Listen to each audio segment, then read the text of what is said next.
कराची में मुख्तलिफ सियासी पार्टी अगवान ने कारकुन पाकिस्तान मुस्लिम लीग फंक्शनल लीग में शमूलियत अख्तियार कर छड़ी। फेयर लीग में शमूलियत कंदड़न में पीपी कोरंगी जो अगवान बिलाल बगटी, नियाज मलिक, बरकत सुमरो, एमक्यूएम जो सलमान पीएसपी फिक्सेट समेत बेन पार्टी तंजीमुन जा अगवान ऐं कारकुन शामिल आहिनि। इन हवाले से फंक्शनल हाउस कराची में प्रेस कॉन्फ्रेंस कंदे फेयर लीग जनरल सेक्रेटरी सरदार रहीम अरशद शेर तनवीर चौधरी बेन चयो त असांजो नारो मुतहद सिंध मजबूत पाकिस्तान है, जंहिं नारे तहत वॾे अंग में कारकुन शरीक थी रहिया आहिनि। हुन चयो त पीपी वटि नौजवान लाइ को बि प्रोग्राम न, सिंध जे माण्हुनि खे कुतनि जे हवाले कयो वियो आहे। बल्दियाती इलेक्शन में असां भरपूर नमूने हिस्सो वठंदासीं। इंशाअल्लाह ताला पाकिस्तान मुस्लिम लीग इंशाअल्लाह आइंदा खुशखबरी देगी कराची के अवाम को बल्दियाती इलेक्शन में, क्योंकि यहाँ पर आप देख रहे हैं कि जिस तरीके से मसाइल हैं, पूरे सिंध में इस तरह के मसाइल हैं।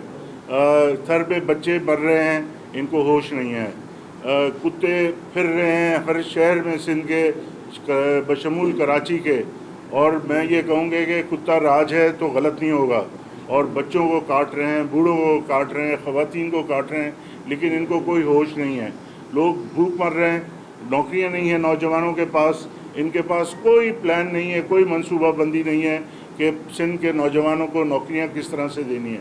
ये सिर्फ नौकरियां बेचते हैं। फेली अगवान चौधरी तनवीर अरशद शेर चयो तो पाकिस्तान मुस्लिम लीग फंक्शनल बल्दियाती इलेक्शन में सरप्राइज ॾींदी ईंदड़ मेयर फेव लीग जो हूंदो। मैं अपनी कराची की टीम के बलबूते पर ये बात कहने वाला हूँ कि इंशाल्लाह आने वाले बल्दियाती इलेक्शन में मेयर कराची पाकिस्तान मुस्लिम लीग फंक्शनल का होगा, और उसके बाद हम इंशाल्लाह अवाम के तमाम बुनियादी मसाइल हल करेंगे। पाकिस्तान मुस्लिम लीग फंक्शनल वहाँ पे गली गली मोहल्ले मोहल्ले आ चुकी है अभी, और इंशाल्लाह ताला उसका जो है आप आने वाले जो अभी बल्दियाती इलेक्शन है उसके अंदर आपको इंशाल्लाह ताला पाकिस्तान मुस्लिम लीग फंक्शनल वहाँ पे डिस्ट्रिक्ट कुरंगी के अंदर बल्कि पूरे कराची के अंदर सरप्राइज करेगी। इन मौके ते बिलावल बुगटी चयो त दोस्तनि समेत फेयर लीग में शामिल थियो आहियां, ॿिया बि पीपी जा अगवान ऐं कारकुन राब्ते में आहिनि। विजिट कयो अवामी आवाज़ मीडिया ग्रुप जी वेबसाइट awamiawaz.pk।